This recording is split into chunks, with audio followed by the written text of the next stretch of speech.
This video is sponsored by Bookwalker. I want you to cast your mind back to 2013. This current generation console war had just begun, Harlem Shake was a thing, and YouTube Rewind was, full of YouTubers. Now, if you were to head towards the anime community, however, what you would have found is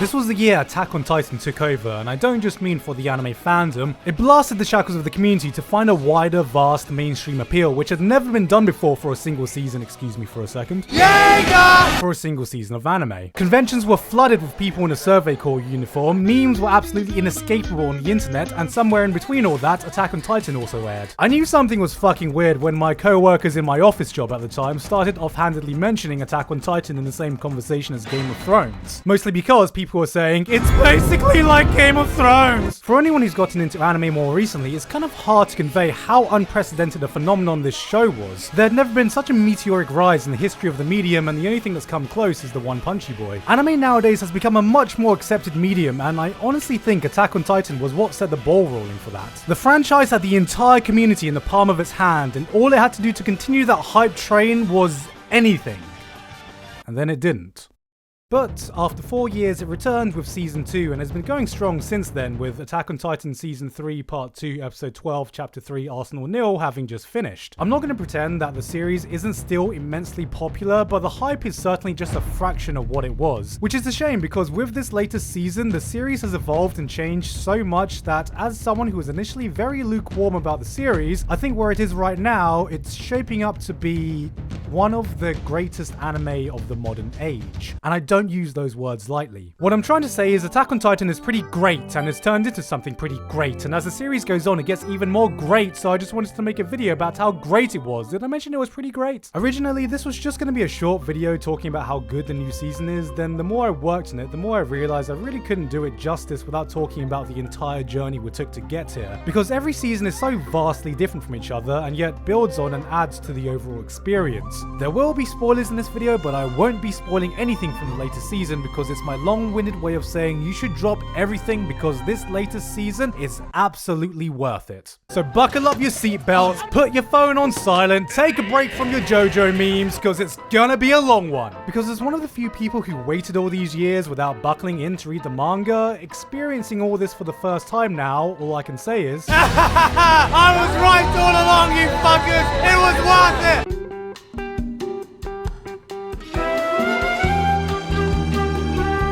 If I can give Season 1 credit for anything, it's that it immediately grabbed your attention, then fucking bear hugged it until you couldn't look in any other direction. I think many people can agree that the first few episodes is one of the best hooks you can find in anime, in contrast to the rest of the season where you'll find a whole mixed bag of opinions. Ranging from, this is the greatest series ever, to this is an overrated piece of crap, to I want Levi to step on me, says Eren Yeager. I personally thought it was okay, but lacking in a few places, and I know everyone's given their 2 cents on this by now, so I'll try to avoid repeating any common things. Yes, everyone got bored of seeing it everywhere. We all know you're not a real critic unless you complain about the pacing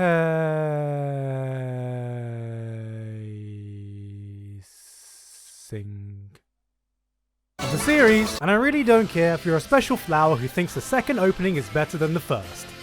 Because it's not. So before I get into what I thought the series was lacking compared to what we have now, I wanted to shine a spotlight on what I thought it was doing right the entire time, and what it continues to do to this day. Aside from the obvious spectacle of the amazing action, Isayama was able to craft this really believable world with what felt like a unique premise. I've always loved the world building in Attack on Titan because it never needed huge exposition dumps of dialogue and lore to lend to its credibility that it existed, because it just felt like it did. It's the attention to detail that gave the world so much life and made it so interesting, and I know I'm speaking very broadly here, so let me give you a counterexample. Let's throw all this out the window for a second and talk about Naruto. Naruto has a world with a rich lore that intertwines all the different clans and bloodlines, creating a believable history that you can totally immerse yourself into. But there's one thing that's always bothered me about it. What the fuck is the technology in this world? These ninjas have cameras, computers, satellite dishes, bloody television sets, and they are just randomly there and then not there throughout the series. These are all very small, superficial things that shouldn't affect your overall enjoyment of the franchise, but if you really think about it, it really fucks some of the world's logic and raises way more questions than it should. Like, you have magic ninjas controlling mystical beasts that can level entire cities with a single fart?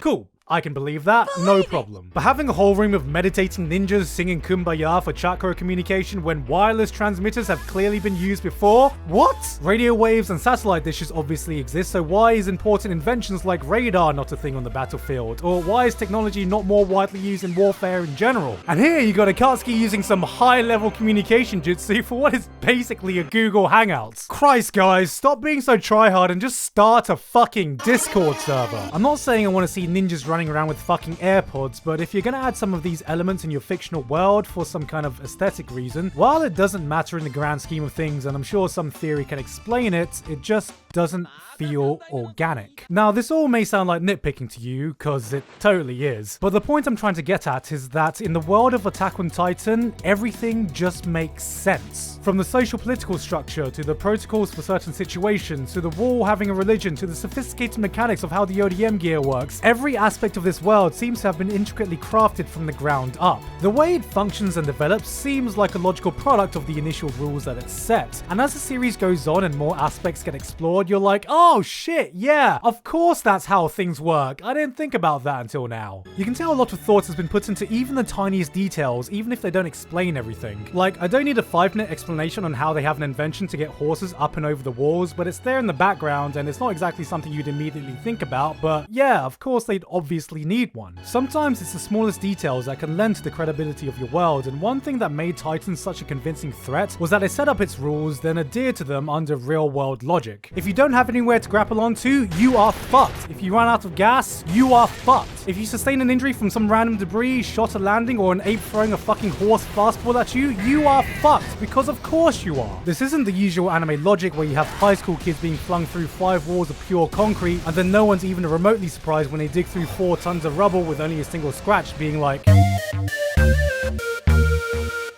thought it was over. which is something I really liked and has stayed consistent throughout the series. But to get back to why I never held the series in the highest regard, the biggest problem about it was that after everything was said and done, it all felt very superficial. What I mean by that is a lot of the appeal came from shallower elements that were there to maximize impact but not really leave a lasting impression. From the bombastic action to the dramatic shouting to Sawano's tracks blaring in your face at full volume.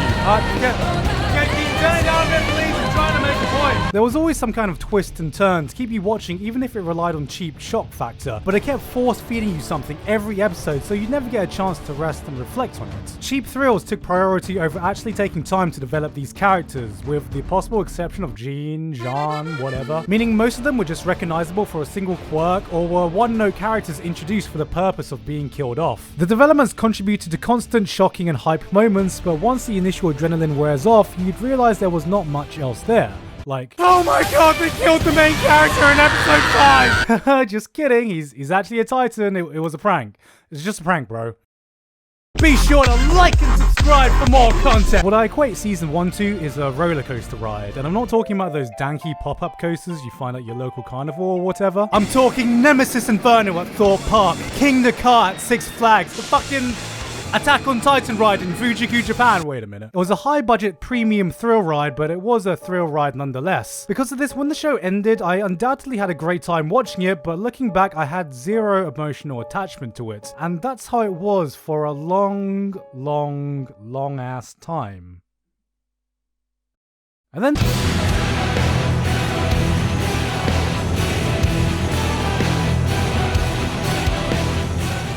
if the reception for Season 1 was unbridled hype and excitement, when Season 2 aired, it was much more like, hey guys, Attack on Titan Season 2 is coming out! Woo! Alright, we can fix this. Can you get me the hype button, please?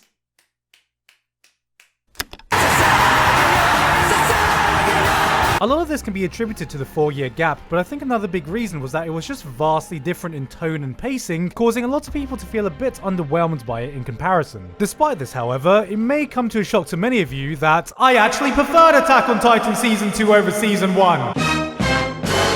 Or, you know, it would be shocking if I didn't already make a video literally called Why I Actually Preferred Attack on Titan Season 2 over Season 1. Season 2 made me infinitely more invested in the franchise than I had ever been before, and the way it was able to make me do this was by stopping the roller coaster, letting you get off the ride, and just explore the theme park at a slower pace. I swear this is where the theme park analogy ends. I just really want to go to Thorpe Park. It added a lot of these mystery elements, which really enriched my interest in the world and added a layer of tension to it. J.J. Abrams has this great little TED talk where he explains his theory behind the mystery box, where when watching a show or movie, you can always find these mystery boxes where information is fed to you, but just enough is withheld to create a mystery. And it's the withholding of the information that is far more engaging for the viewer, because we invest ourselves to find out what's in the box! And that's exactly what happened here. It constantly gave you these little tidbits and flashback of conversations that implied that there was something much larger going on in the grand scheme of things, but not giving you enough information for any of it to make sense, and it got you curious and invested to see what was in this mystery box, which in this series was literally what's in the basement. There was real tension in the air because you didn't know what was going on. Who was a Titan? Who was in on it? Who wasn't? What did this flashback mean? Why is there a talking gorilla? There can't be a talking gorilla because I'm already Winston. And the more you found out, the more questions that were raised. There was a lot more emotions evoked than just shock and awe, and it proved to me that the series could do more than one thing. Also, it gave a good amount of screen time on characters who hardly got any before, so much so that the main trio were barely there in the first half, and one of the most popular characters, Levi, was almost non-existent. Levi? More like Levi, am I right?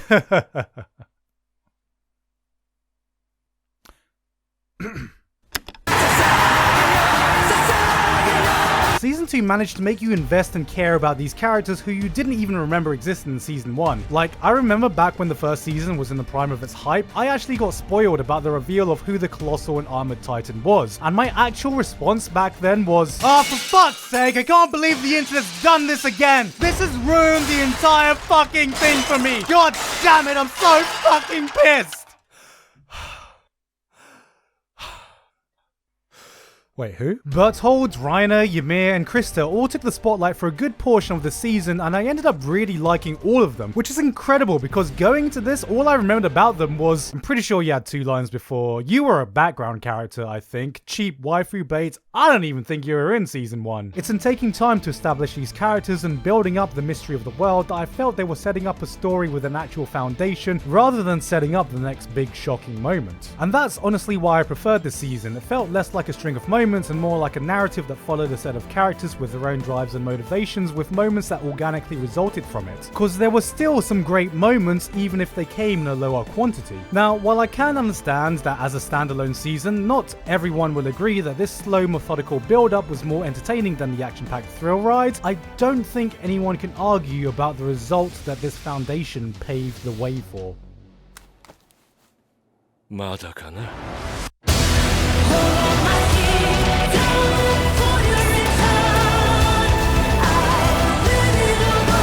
Season 2 was where we had some breathing room to really get to know the characters more. Season 3 straight up explored aspects of them we'd never seen before by putting them in really interesting scenarios. Because out of nowhere, the series turns into this political thriller where it's all about scheming, conspiracies, vying for power, and more importantly, some good old human-on-human killing action. Gon was a simple premise of the heroic humans versus the monstrous titans, and while a big reason for the show's popularity and appeal was the fact that this was a conflict so simple anyone could get behind it, it was refreshing to see these characters be put in a morally grey situation. Levi and the whole Hanji squad went from these simple badass characters who were really good at fighting titans to decisive cutthroat soldiers who didn't hesitate to get their hands dirty in order to get the job done, and we get to see the young trainees we grew up with having to make that same difficult decision of joining them in killing fellow humans or dying. And I just enjoyed seeing them be put in moral dilemmas where they're like, what the fuck? Why are we fighting humans? Because humans are trying to kill us now. But where are the Titans? I thought this show was called Attack on Titan. We can call it Attack on Mikasa's sweet ass with sugar on top if it'll get you to shut the fuck up and kill that bloke over there. I'm paraphrasing here. There wasn't any new revolutionary writing technique on display here. All Isayama did was put his characters in interesting scenarios to see how they would react. And it worked. It really added a layer of complexity when the enemy wasn't just some mindless giant zombie, but a human being acting with their own reasons, meaning the resulting consequences of everyone's actions had far more more weight than it ever used to. Once again, we get a swap on the character getting the majority of the focus, as Levi went from having a minute of screen time to being in every episode. Levi, more like Lehigh. Okay, that's the last time, I swear to God. And this really cemented the strengths showcased last season that the series really isn't dependent on any one character to carry this show,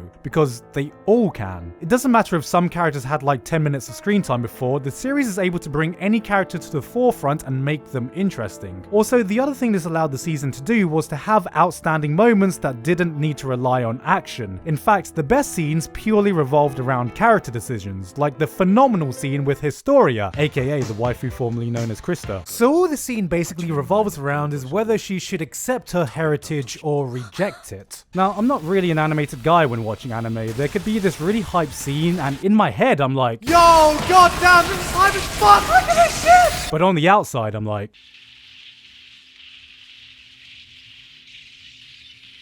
cool.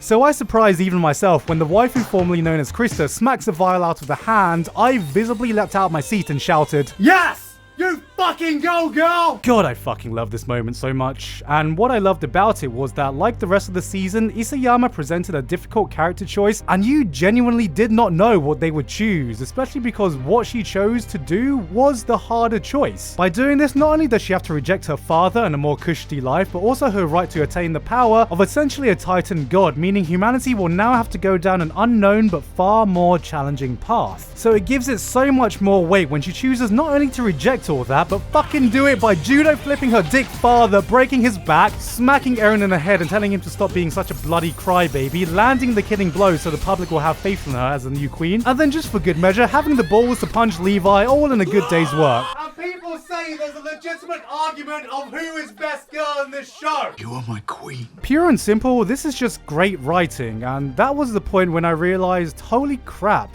this series might actually be something really special. Hopefully you're getting the idea by now that every arc so far has taken what's been previously established and added something new and built upon that foundation, but that doesn't really happen in the next arc, because it kind of just does everything at once.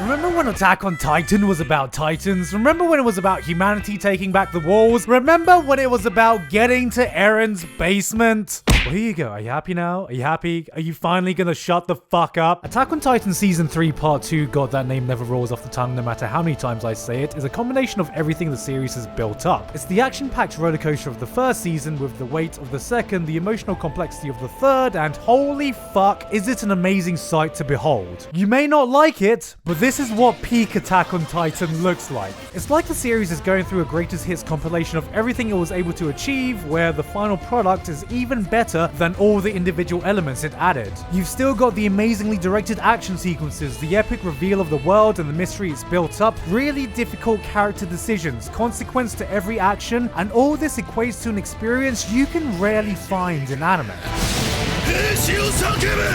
I really hate how cliched the term edge of your seat has become, because this is truly edge of your seat stuff, but I don't feel that term does justice to convey just how well it's built up its characters and stakes that you go into every episode with a mix of fear, excitement and anticipation, because you genuinely do not know what is going to happen. You watch with bated breath, knowing not everyone is going to make it out of this. It's not a matter of if, it's a matter of who, when and how many. And now that we've reached a point where you actually care about these characters and it's not fucking two-line Lenny riding to his death, every event, whether that be a small victory in battle or someone's unfortunate demise, has tremendous weight behind it. Side characters no longer feel like side characters. Most of them now you've gotten to know for a decent amount of time with meaningful development, and I'm not talking about something like Arc 1, Eren gets kidnapped, Arc 2, Eren gets kidnapped, Arc 3, Eren gets kidnapped, Arc 4, Eren doesn't get kidnapped. Now that's some premium character development right there. You're invested, you're hopeful, you've gone through this long, arduous journey with them, and seeing everyone playing this giant game of Russian roulette every episode brings the same kind of squeaky bum, gut-wrenching tension as when it's the 90th minute in the World Cup final, it's stoppage time, and your team is one goal away from winning or losing the entire tournament. Except this isn't some live sporting event, it's a pre-made animation.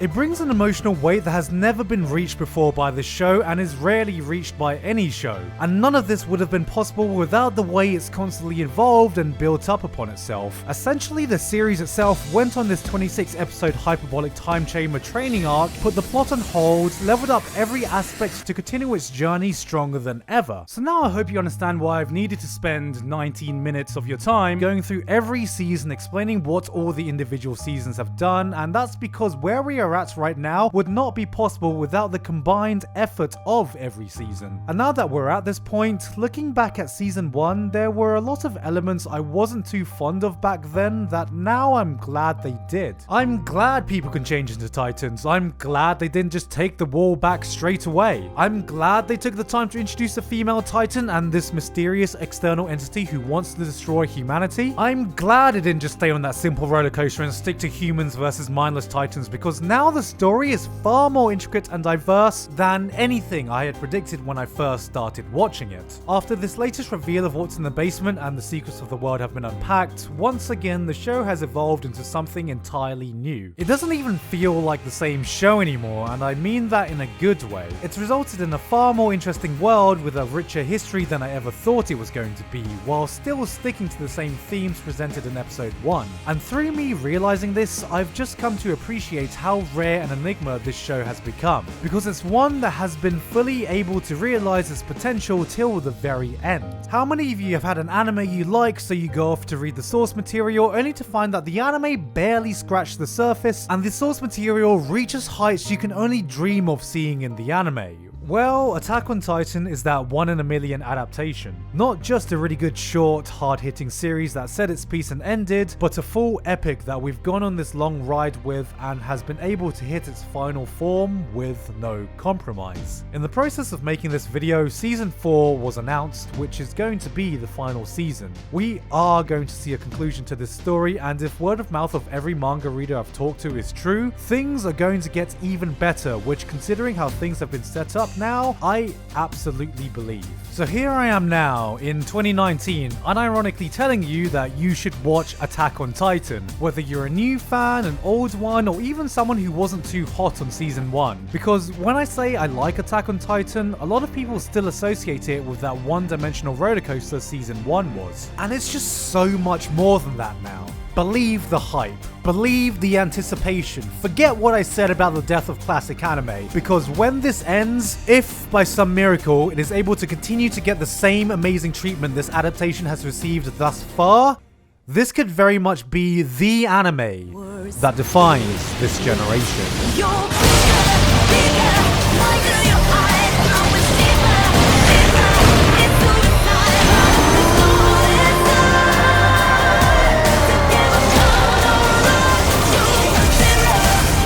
Hey guys, hope you enjoyed that video. Thank you to Bookwalker for sponsoring me to just be able to talk about Attack on Titan for 20 plus minutes. I really enjoyed making this video. Call me an Attack on Titan fanboy because I just freaking love it now. All the available Attack on Titan volumes are available on their website in ebook form. In fact, you can pick up right where it left off where the anime ended by clicking on the link in the description, which will take you straight to volume 23 onwards if you can't wait till season 4 to come out. Again, if you're a first time user, use coupon code GIGUK for $5 off. Anyway, that's it from me though. I hope you all have a wonderful day, get on the Attack on Titan hype train, and I'll see you all next time.